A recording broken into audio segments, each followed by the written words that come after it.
ನಾವು ಈ ದಿನ ಅತಿ ಹಿಂದುಳಿದ ಮಠಾಧೀಶರ ಮಹಾಸಭೆ ವತಿಯಿಂದ ಸನ್ಮಾನ್ಯ ಉಪಮುಖ್ಯಮಂತ್ರಿಗಳಾದ ಡಿ ಕೆ ಶಿವಕುಮಾರ್ ಅವರನ್ನ ಭೇಟಿಯಾಗಿದ್ದರು. ಸುಮಾರು ಒಂದು 15 ನಿಮಿಷ ಕಾಲ ಚರ್ಚೆ ಮಾಡಿದ್ವಿ. ಈ ಸಭೆಯಲ್ಲಿ ಮಠಾಧೀಶ್ವರ ಸಭೆಯ ರಾಜ್ಯಾಧ್ಯಕ್ಷರಾದ ಪ್ರಣವಾನಂದ ಸ್ವಾಮೀಜಿ ಈಡಿಗ ಸಮಾಜ, ಉಪ್ಪಾರ ಸಮುದಾಯದ ಜಗದ್ಗುರುಗಳಾದ ಪರಮಪೂಜ್ಯ ಭಗೀರಥಾನಂದ ಸ್ವಾಮಿಗಳು ಹಾಗೂ ಕುಂಬಾರ ಸಮುದಾಯದ ಜಗದ್ಗುರುಗಳಾದ ಬಸವಮೂರ್ತಿ ಕುಂಬಾರಗುಂಡಯ್ಯ ಮಹಾಸ್ವಾಮಿಗಳು, ಹಾಗೆ ಶಿವ ಸಿಂಬಿ ಸಮುದಾಯದ ಮಾಂದ ಸ್ವಾಮಿಗಳು ಕೂಡ ಈ ಮೀಟಿಂಗಲ್ಲಿ ಬಂದಿದ್ದೀವಿ.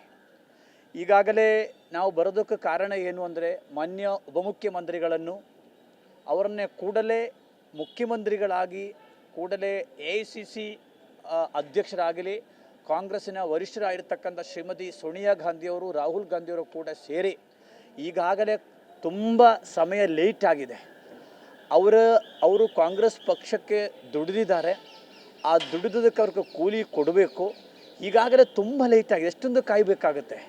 ಒಂದು ವೇಳೆ ಇದೇ ರೀತಿಯಲ್ಲಿ ಡಿ ಕೆ ಶಿವಕುಮಾರ್ ಅವರನ್ನ ಮುಖ್ಯಮಂತ್ರಿ ಮಾಡದೆ ಮುಂದುವರಿಸಿಕೊಂಡು ಹೋಗಿದ್ರೆ, ಈಗ ಏನು ಹೇಳ್ತಾ ಇದ್ದಾರೆ, ಪಂಚರಾಜ್ಯದ ಚುನಾವಣೆ ಅಂತ ಹೇಳ್ತಾರೆ. ಅದಕ್ಕೆ ಮುಂಚೆ ಯುಗಾದಿ ಅಂತ ಹೇಳಿದರು, ಅದಕ್ಕೆ ಮುಂದೆ ಮಕರ ಸಂಕ್ರಾಂತಿ ಅಂತ ಹೇಳಿದರು. ಸೊ ಎಷ್ಟೊಂದು ದಿನ ಕಾಯಬೇಕಾಗತ್ತೆ. ಆದ್ದರಿಂದ ಅವ್ರನ್ನೇ ಕೂಡಲೇ ಮುಖ್ಯಮಂತ್ರಿ ಮಾಡಲೇಬೇಕು ಅಂತಕ್ಕಂಥದ್ದು ನಮ್ಮೆಲ್ಲರ ಒತ್ತಾಯ. ಅದನ್ನ ಜೊತೆ ಮೇ ತಿಂಗಳಲ್ಲಿ ಅರಮನೆ ಮೈದಾನದಲ್ಲಿ ಮಠಾಧೀಶ್ವರ ಮಹಾಸಭೆಯ ನೇತೃತ್ವದಲ್ಲಿ ಒಂದು ಬೃಹತ್ ಸಮಾವೇಶವನ್ನೇ ಮಾಡೋದಕ್ಕೆ ನಾವು ಚರ್ಚೆ ಮಾಡಿದ್ವಿ.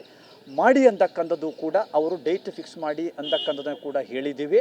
ಮತ್ತು ಮಠಾಧೀಶ್ವರ ಮಹಾಸಭೆಯವರು ಫಸ್ಟ್ ಬಂದಾಗ ನಮಗೊಂದು ಭರವಸೆಯನ್ನು ಕೊಟ್ಟಿದ್ದರು. ಎಲ್ಲ ಹಿಂದುಳಿದ ಸಮುದಾಯದ ಸ್ವಾಮೀಜಿಗಳಿಗೂ ಕೂಡ ಬ್ಯಾಂಗ್ಳೂರಿನಲ್ಲಿ ಅವರು ಒಂದು ಸೈಟನ್ನೇ, ಅಂದರೆ ಬಂದಾಗ ಉಳ್ಕೊಳ್ಳೋದಕ್ಕೊಂದು ವ್ಯವಸ್ಥೆ ಮಾಡಿ ಕೊಡ್ತೀನಿ ಅಂತ ಹೇಳಿದರು. ಅದಕ್ಕೂ ಕೂಡ ಆದೇಶ ಮಾಡಿದ್ದಾರೆ. ಮತ್ತು ಇವತ್ತು ಬರೋದಕ್ಕೆ ಬೇರೆ ಒಂದು ಕಾರಣ ಇದೆ. ಮೊನ್ನೆ ಬಜೆಟ್ನಲ್ಲಿ ಯಾವ ಸ್ವಾಮೀಜಿಗಳು ಡಿ ಕೆ ಶಿವಕುಮಾರ್ ಅವರನ್ನ ಭೇಟಿಯಾಗಿ ಅವರನ್ನೇ ಮುಖ್ಯಮಂತ್ರಿಯಾಗಿ ಮಾಡಿ ಅಂತ ಹೇಳಿದ ಸ್ವಾಮೀಜಿಗಳ ಮಠಗಳಿಗೆ 1 ರೂಪಾಯಿಯನ್ನು ಕೂಡ ಕೊಡಲಿಲ್ಲ. ಅವ್ರಿಗೆ ಏನೂ ಕೊಡುವುದಿಲ್ಲ ಅಂತಕ್ಕಂಥದ್ದು ಮಾನ್ಯ ಮುಖ್ಯಮಂತ್ರಿಗಳ ನಿಲುವಾಗಿದೆ. ನಾನು ಪ್ರಣವಾನಂದ ಸ್ವಾಮೀಜಿಯಾದ ನಾನು 700 ಕಿಲೋಮೀಟರ್ ಪಾದಯಾತ್ರೆ ಮಾಡಿ ಬೆಂಗಳೂರು ಬಂದ ಸಂದರ್ಭದಲ್ಲಿ ನಮ್ಮ ಸಮಾಜದ ಬೇಡಿಕೆಗಳು ಹಿಡ್ಕೊಂಡು ಬಂದಾಗ ಮುಖ್ಯಮಂತ್ರಿಗಳು ಮಾಲಿಕೆಯ ಗುತ್ತೇದಾರಕ್ಕೆ ನೇರವಾಗಿ ಹೇಳಿದ್ದಾರೆ, ಅವರು ಡಿ ಕೆ ಶಿವಕುಮಾರ್ ಅವರಿಗೆ ಬೆಂಬಲ ಕೊಟ್ಟಿದ್ದಾರೆ, ನಾವು ಏನೂ ಮಾಡೋದಿಲ್ಲ ಅಂತ. ಹಾಗಾಗಿ ಮುಖ್ಯಮಂತ್ರಿಗಳು ದೇಶದ ರಾಜಕಾರಣವನ್ನೇ ಮಾಡ್ತಾ ಇದ್ದೀರಿ. ಡಿ ಕೆ ಶಿವಕುಮಾರ್ ಅವರು ದುಡಿದದಕ್ಕೆ ನಾವು ಕೂಲಿ ಕೇಳಿದಂದರೆ ನಮ್ಮನ್ನೇ ಕೂಡ ಟಾರ್ಗೆಟ್ ಮಾಡಿದ್ದೀವಿ ಅಂತಕ್ಕಂಥದ್ದು ಕೂಡ ಇವತ್ತು ಎದ್ದು ಕಾಣ್ತಾ ಇದೆ. ಈ ವಿಷಯಗಳೆಲ್ಲವನ್ನೇ ಕೂಡ ನಮಗೆ ಆಗಿರತಕ್ಕಂಥ ನೋವು, ನಮ್ಮನ್ನೇ ಕಡೆಗಣಿಸ್ತಕ್ಕಂಥ ವಿಚಾರದಲ್ಲಿಯೂ ಕೂಡ ಮಾನ್ಯ ಉಪಮುಖ್ಯಮಂತ್ರಿಗಳು ನಮ್ಮ ನೋವನ್ನೇ ನಾವು ತೋಡಿಕೊಂಡಿದ್ದೀವಿ. ಉಪಮುಖ್ಯಮಂತ್ರಿಗಳಿಗೆ ಹೇಳಿದ್ದಾರೆ, ಸ್ವಾಮೀಜಿ ಎಲ್ಲವನ್ನೇ ಸರಿಯಾಗುತ್ತೆ ಅಂತ ಮಾತನ್ನು ಅವರಿಗೆ ಹೇಳಿದ್ದಾರೆ. ಅದಕ್ಕೋಸ್ಕರ ಅವ್ರನ್ನ ಭೇಟಿ ಮಾಡಿ ನಾವು ಬಂದಿದ್ದೀವಿ. ಆದರೆ ಒಬ್ಬ ಮಾನ್ಯ ರಾಜ್ಯದ ಮುಖ್ಯಮಂತ್ರಿಗಳು ಉಪಮುಖ್ಯಮಂತ್ರಿಗಳ ಭೇಟಿ ಮಾಡಿ ಅವರ ಮುಖ್ಯಮಂತ್ರಿ ಆಗಿರಿ ಅಂತ ಹೇಳಿದ ಒಂದೇ ಕಾರಣಕ್ಕೋಸ್ಕರ ನಮ್ಮಂದ ಬಡ ಸ್ವಾಮೀಜಿಗಳನ್ನ ಟಾರ್ಗೆಟ್ ಮಾಡಿದರೆ ಹೇಗೆ ಅಂತಕ್ಕಂಥದ್ದು ಉತ್ತರ ಮುಖ್ಯಮಂತ್ರಿಗಳು ಹೇಳಬೇಕಾಗತ್ತೆ. ಆದರೆ ಇನ್ನೊಂದು, ನಮಗೇನೂ ಕೊಡಲಿಲ್ಲಾದರೂ ಕೂಡ 1 ರೂಪಾಯಿ ಇಲ್ಲಾದರೂ ಕೂಡ ಬಜೆಟಲ್ಲಿ ಕೊಡಲಿಲ್ಲಾದರೂ ಸಹ ನಮ್ಮ ದಳಿದು ಮಠಾಧಿಪತಿಗಳಿಗೆಲ್ಲರಿಗೂ ಜಾಗೆಯನ್ನು ಕೊಟ್ಟರು. ಆದರೆ ಡಿ ಕೆ ಶಿವಕುಮಾರ್ ಅವರನ್ನ ಭೇಟಿಯಾಗಿದ್ದ ಸ್ವಾಮೀಜಿಗಳಿಗೆ ಯಾರಿಗೂ ಕೂಡ ಜಾಗೆಯನ್ನು ಕೊಡಲಿಲ್ಲ.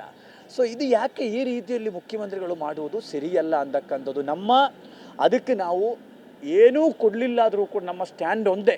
ನಾವು ಯಾವತ್ತೂ ಕೂಡ ಮಾತು ತಪ್ಪುವ ಸ್ವಾಮೀಜಿಗಳಲ್ಲ. ಡಿ ಕೆ ಶಿವಕುಮಾರ್ ಅವರನ್ನ ಮುಖ್ಯಮಂತ್ರಿ ಮಾಡಲೇಬೇಕು ಅಂತ ಹೇಳಿಕೊಂಡು ಬರುವ 4 ದಿನದ ಒಳಗಡೆ 15 ಜನ ಮಠಾಧಿಪತಿಗಳು ಡೆಲ್ಲಿಗೆ ತೆರಳುತ್ತೀವಿ. AICC ಜನರಲ್ ಸೆಕ್ರೆಟರಿ ಆದ KC ವೇಣುಗೋಪಾಲ್ ಅವರನ್ನ ಮೊನ್ನೆ ನಾನು ಫೋನಲ್ಲಿಯೂ ಕೂಡ ಮಾತಾಡಿದ್ದೀವಿ. ನಾವು ಅವ್ರನ್ನ ಭೇಟಿಯಾಗಿ ಒತ್ತಾಯ ಮಾಡತಕ್ಕಂಥ ಕೆಲಸ ನಾವು ಮಾಡುತ್ತೀವಿ. ಯಾವ ಕಾರಣಕ್ಕೂ ಕೂಡ ನಾವು ಯಾವುದಕ್ಕೂ ಕೂಡ ಹೆದರೋದಿಲ್ಲ. ನಮ್ಮ ನಿಲುವು ಒಂದೇ. ಯಾಕೆಂತಂದರೆ ಡಿ ಕೆ ಶಿವಕುಮಾರ್ ಅವರು ದುಡಿದಿದ್ದಾರೆ, ಪಕ್ಷಕ್ಕೂ ದುಡಿದಿದ್ದಾರೆ. ಅದು ಅವರು ಈಗಾಗಲೇ ಮಾನ್ಯ ಮುಖ್ಯಮಂತ್ರಿಗಳು 1 ಸಲ ಮುಖ್ಯಮಂತ್ರಿ ಆದರು, ವಿರೋಧ ಪಕ್ಷ ನಾಯಕರುಗಳಾದರು, 2ನೇ ಸಲ ಈಗ 3ನೇ ವರ್ಷ ಮುಖ್ಯಮಂತ್ರಿಗಳಾದರು. ಅದರಿಂದ ಇನ್ನೊಬ್ಬರಿಗೆ ಅವಕಾಶ ಮಾಡಿಕೊಡೋದು ಸೂಕ್ತ ಅಂತಕ್ಕಂಥದ್ದು ನಮ್ದೆಲ್ಲರೂ ಕೂಡ ಅಭಿಪ್ರಾಯ. ನಿಮ್ಮೂರಿನಿಂದ ವಿಶ್ವ ಮಟ್ಟದವರೆಗೆ ರಾಜಕೀಯ, ಸಿನಿಮಾ, ಸ್ಪೋರ್ಟ್ಸ್ ಯಾವ ಸುದ್ದಿಯೂ ಮಿಸ್ ಆಗಲ್ಲ. ಬರೀ ಸುದ್ದಿಯಷ್ಟೇ ಅಲ್ಲ, ಜೊತೆಯಲ್ಲೇ ಇರುತ್ತೆ ವಿಶ್ಲೇಷಣೆ. ಗ್ಯಾರಂಟಿ ನ್ಯೂಸ್ ನ ಸಬ್ಸ್ಕ್ರೈಬ್ ಮಾಡಿ, ಫಾಲೋ ಮಾಡಿ, ಕ್ಷಣ ಕ್ಷಣದ ಅಪ್ಡೇಟ್ಸ್ ಪಡೆಯಿರಿ.